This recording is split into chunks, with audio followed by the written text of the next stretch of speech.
A very warm welcome to Football This Week. I'm Neha Bharadwaj-Alter, and this is where you get the latest from the world of football. And in this world of football, it's Euro 2024 that's captured all our imagination. So let's begin with the big talking point from the game on Thursday. Where is England's midfield? What's happened to it? What is Gareth Southgate doing? That's right. England were the favourites to become the kings of the continent going into Euro 2024, but after two games, the Three Lions have looked confused and lost. Gareth Southgate's experiment with Trent Alexander-Arnold in the midfield has been a failure, and he needs to quickly reassess his tactics if England want to even come close to winning this tournament. 2 games in and everybody's asking what's wrong with England. Gareth Southgate's side may be unbeaten and on top of Group C with 4 points. They may be on the brink of progressing to the last 16, but after the 1-1 draw against Denmark, football pundits and fans alike are not so positive about England's chances in the tournament. Let's first look at what happened in the game against Denmark.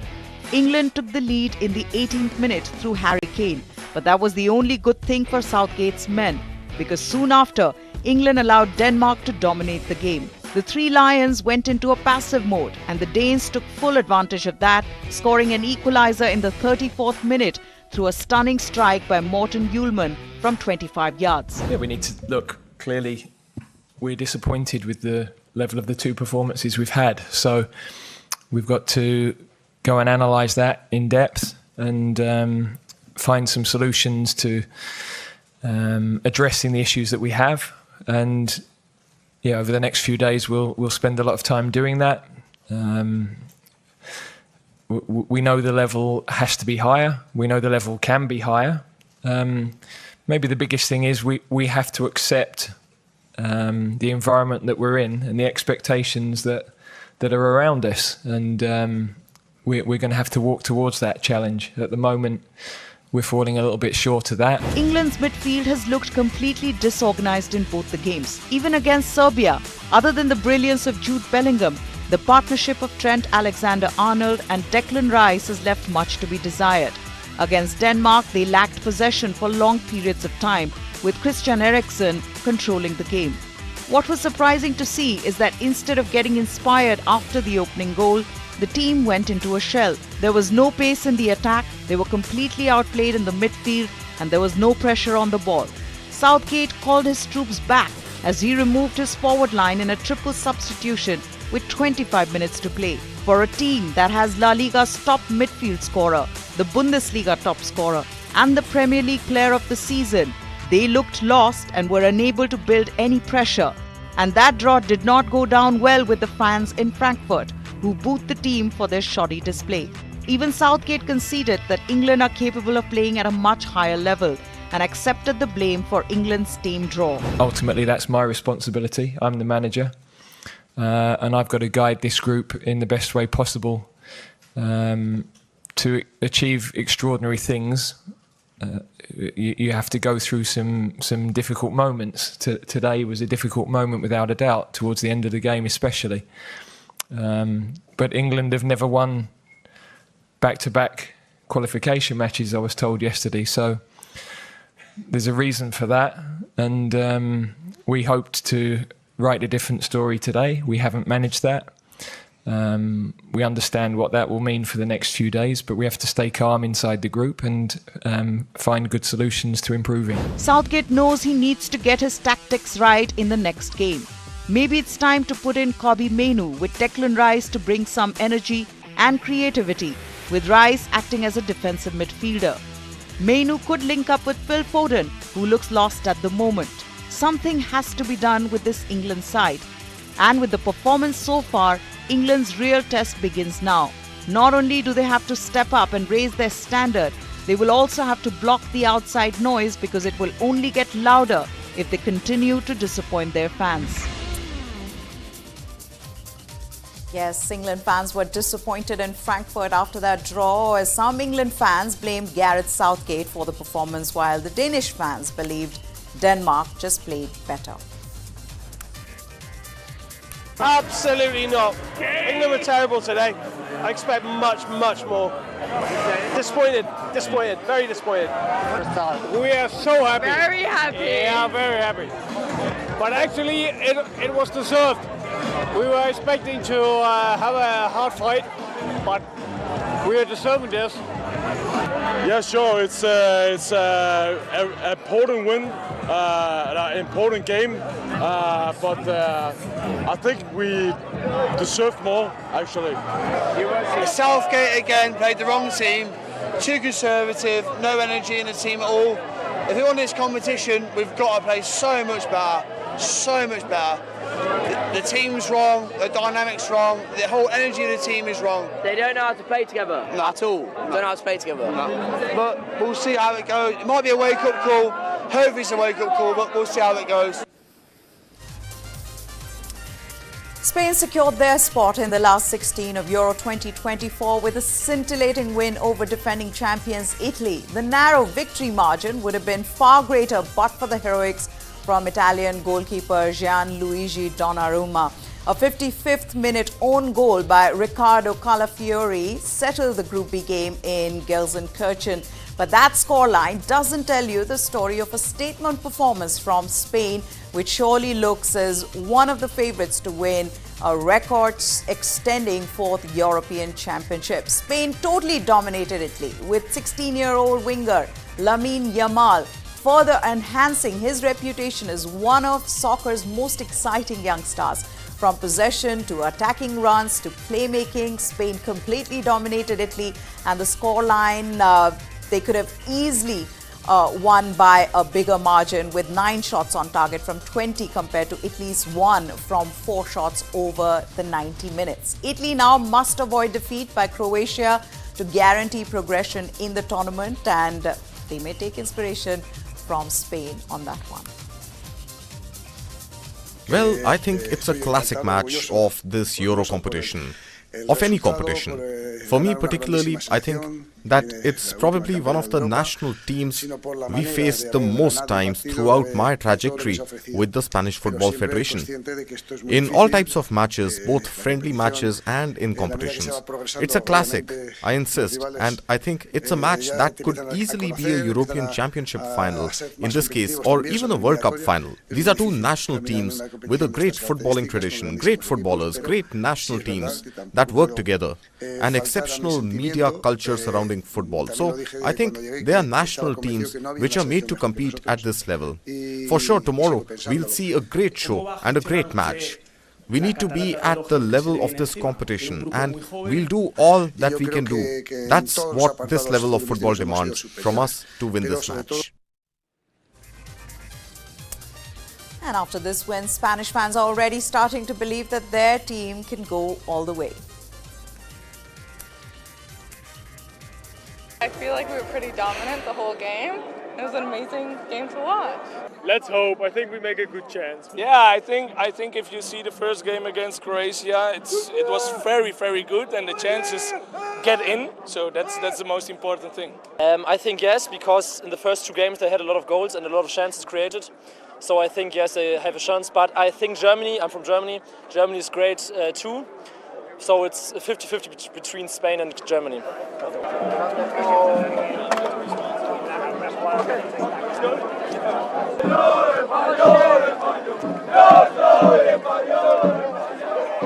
Quite a boring game, not gonna lie. I was expecting a bit more action, but football is football, you know. You never know what you're gonna get. But you know, in the end, I'm happy. Spain won.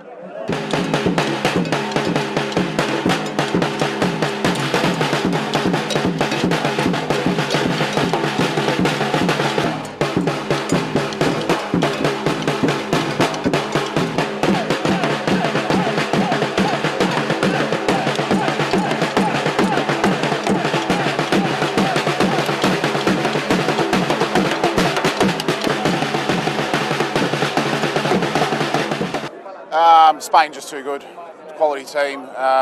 Italy missed a lot of their chances, just couldn't move the ball properly. Yeah, Spain's going to be hard to beat this tournament. I think the game was poor from the Italian standpoint. I think they were sloppy. They couldn't get any control of the ball. Spain stacked. I mean, listen, we won 3 years ago. This team is not built to win the Euros this year, but to stay in the game against this team on goal could have been 0-0. Listen, I'm proud of them. They're young. They're fighting, right? What can we ask for? Second half, they played better. We almost got a goal. To be fair, it was only 1-0, so we're not crying out here. At the end of the day, they won the last Euro Cup, so let's see if Spain can match that. And if you weren't getting enough football action, there's Copa America that has begun. Defending champions Argentina beat Canada 2-0 in the opening match in Atlanta on Thursday, with forwards Julian Alvarez and Lautaro Martinez scoring second-half goals to seal the victory. But it wasn't without some magic from Lionel Messi. Canada timed their pressing to perfection to fashion a few chances in the first half, though it was Argentina who went closest to scoring through Angel Di Maria. But he squandered a golden opportunity after a driving run from his own half. Lionel Scaloni's side made the breakthrough 4 minutes after the restart as Lionel Messi played a sublime pass to Alex McAllister, who poked it away from advancing Canada goalkeeper Maxime Crépeau and into the path of Alvarez for a simple finish. Canada pushed hard after going behind, but the introduction of veteran centre-back Nicolas Otamendi gave Argentina some much-needed stability at the back. Messi was in play again as he assisted substitute Martinez with a brilliant pass, who slotted in the ball in the 88th minute to wrap up the win. Now, the pitch at the Mercedes-Benz Stadium came in for plenty of flack from both sets of players and staff. The Associated Press reported that the grass was installed at the venue after a Major League Soccer game on Saturday was played on the usual artificial turf. The venue will host a FIFA World Cup game in 2026. And Argentina coach Lionel Scaloni, he was not happy as well. He said, and I quote, "Thank goodness we won, otherwise it would have been a cheap excuse. They knew 7 months ago that we will be playing here and they changed the surface a few days ago. It is not an excuse, but this wasn't a good field. Sincerely, the field is not apt for these players." Argentinian fans, though, rejoiced as the defending Copa America champions beat Canada 2-0 in that match. Fans wanted to see their star player Lionel Messi in action, who created a Copa record by playing his 35th match in his 7th Copa America tournament, surpassing Chilean goalkeeper Sergio Livingston's record of 34 appearances between 1942 and 1953.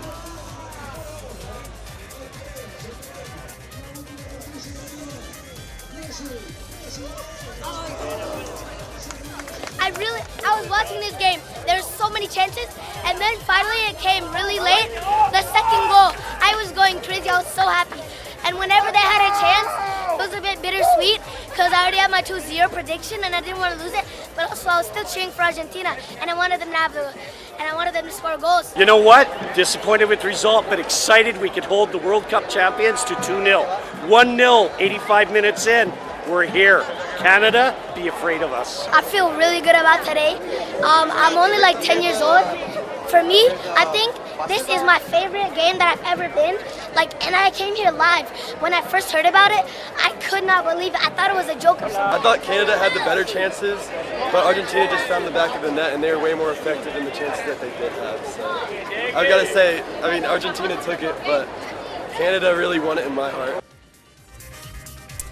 Good news for France. France captain Kylian Mbappe. He should be available for their second European Championship group game against the Netherlands after breaking his nose in their opening 1-0 win over Austria. Manager Didier Deschamps has confirmed. He said the striker is available. Now, Mbappe was injured in a collision with Austria's Kevin Danso. And the 25-year-old forward took to social media to ask for help in finding a protective mask so he could face the Dutch in Group D on Friday. The mask is blue, white and red, the colors of the French flag, with his initials on one side, and jersey number 10 flanked by 2 stars representing France's World Cup wins and the national rooster emblem. The Netherlands coach Ronald Koeman said it doesn't matter if the French talisman plays against his side or not, as France has so many quality players to call on. In the Euro qualifying phase, the two nations were also drawn in the same group, with the French coming out on top in both meetings, in which Mbappe scored 4 goals. Another big result in the week was Germany beating Hungary 2-0 to confirm a place in the round of 16 after 2 wins in 2 games. Ilkay Gundogan, he set up a goal for Jamal Musiala and then scored himself to give Germany a comfortable win. While few will have bet against the home side, it was in fact Germany's first competitive win over Hungary since the 1954 World Cup final. That was the first of Germany's 4 world titles, and the fans are now dreaming of witnessing a 4th European Championship triumph too, and on home soil. Nagelsmann had special words for Musiala, who has scored in both of Germany's matches so far, saying he should ignore the pressure and be unafraid to take players on. The 21-year-old, playing in his hometown, gave the Germans the lead in the 22nd minute after some horrendous Hungarian defending led to the ball being poked into his path by Gundogan, and he hammered the ball in via a defender.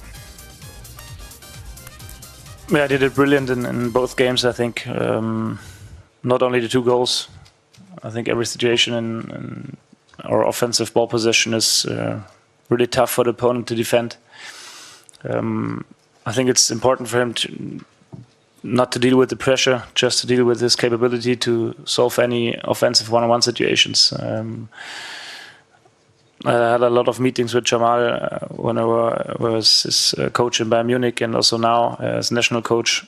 He just should play like he's on a small pitch everywhere, anywhere in Germany or in England, doesn't matter, and play some soccer games with his friends, and then he should not think about the pressure, because he's brilliant in just playing soccer, enjoy playing soccer, and he did a brilliant game today. Ukraine is using the Euro 2024 to showcase the damage inflicted by the Russian bombs on its football facilities. Former Ukraine striker Andrei Shevchenko, who now heads his National Football Federation, he's presented to the world the state of the Kharkiv football stadium, which was built for Euro 2012 championships. As Shevchenko showed the state of the stadium, cheering Ukraine football fans in Munich vowed to keep fighting the Russian invasion. Take a look at this story.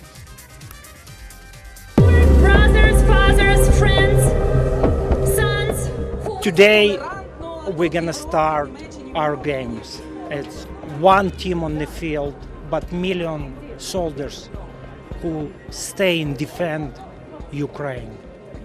We are all together. We play today for the country, we play today for the people who defend our lives and our country today. It's a very significant subject for me, for all Ukrainian teams, because this is piece of the stadium, Sonishny, whereas during preparation of 2021 European Championship, Ukrainian team was trained. And this stadium been completely destroyed by Russian missiles.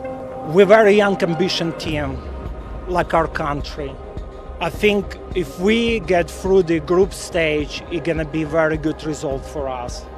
We are here also to support our country, to send the important message for the world that war in Ukraine is continuing, and we have to all together bring the forces and find the pieces.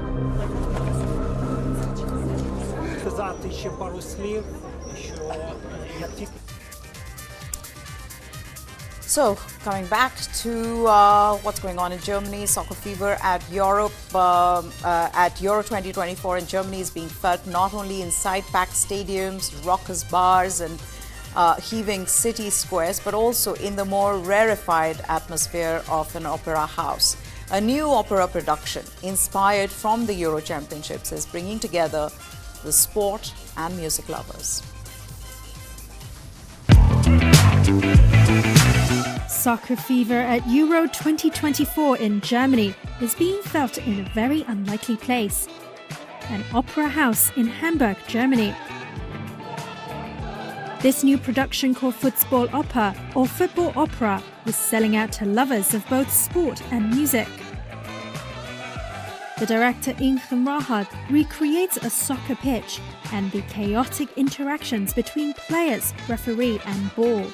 mixing fan chants with traditional arias and pop songs. The show lasts 90 minutes, the same time as a soccer game. I found that both have a lot of drama and a lot of performance and so I thought a combination of both would be a very interesting evening. Songs featured range from the Champions League anthem to Giacomo Puccini's Nessun Dorma. Freya Senkamp plays a referee in the opera. Well, the big trick for opera singers when we sing something that is not opera is to make it sound not like opera. So we tend to have this very schooled head voice and this vibrato, so to turn that off. And yeah, it's a bit of belting as well. One audience member says she is finally able to bring her soccer-loving partner to the opera. Others, like Jörg Rudhard, praise the imaginative fusion of entertainment cultures. It's really a good way to attract people that maybe are not going to opera very much and maybe tend to go and watch more football. So I think for me and actually it's not only opera, right? It's only also classical pieces. Also Queen, we heard some pieces from the 50s, I think, really tacky pieces that all really was put together really nicely.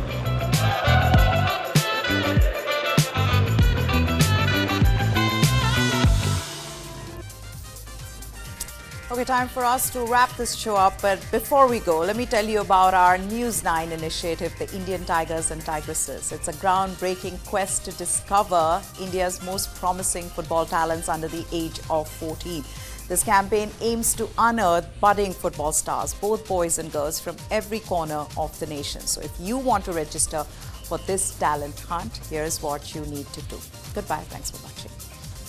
A world stage is here. News 9 presents Hunt for the Indian Tigers and Tigresses, the world's biggest football talent hunt in association with DFB Pokal Bundesliga and partnering with Europe's best. Fly to Europe to compete with the best. Train at India Football Centre, meet international legends and stand proud.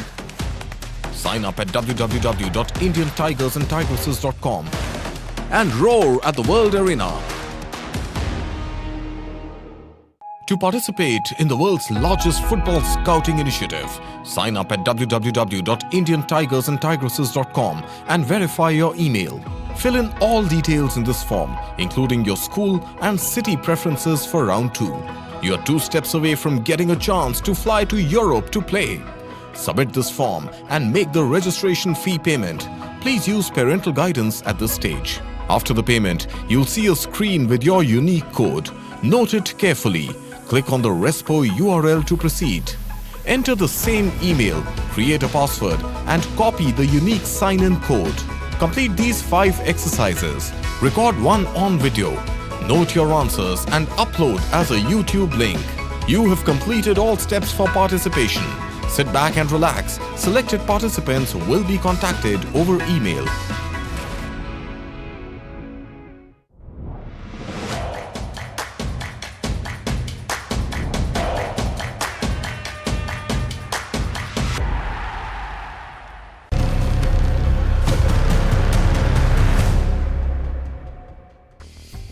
On June 6th, Yemen's Houthis launched 2 military operations against ships at Haifa's port.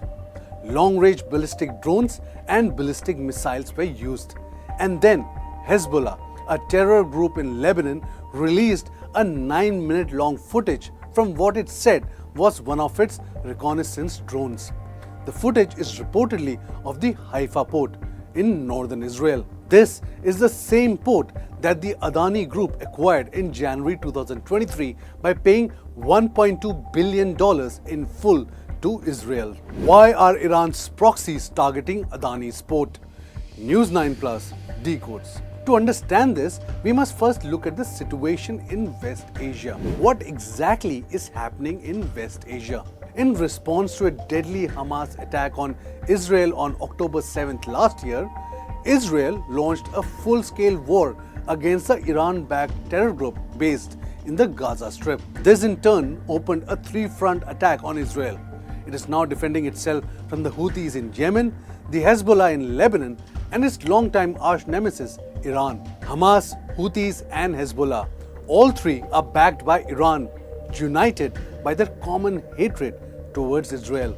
The conflict first reached the Red Sea, where Israeli ships were attacked, hijacked and crew kidnapped by the Houthis. Now it seems to be reaching Haifa, Israel's third largest city. Why are Iran's proxies targeting Haifa, Adani's port? Haifa is one of Israel's three major international seaports and handles the transportation of goods, cargo and tourists. In terms of shipping containers, the port is the second largest in Israel. It is the biggest in terms of tourist cruise ships.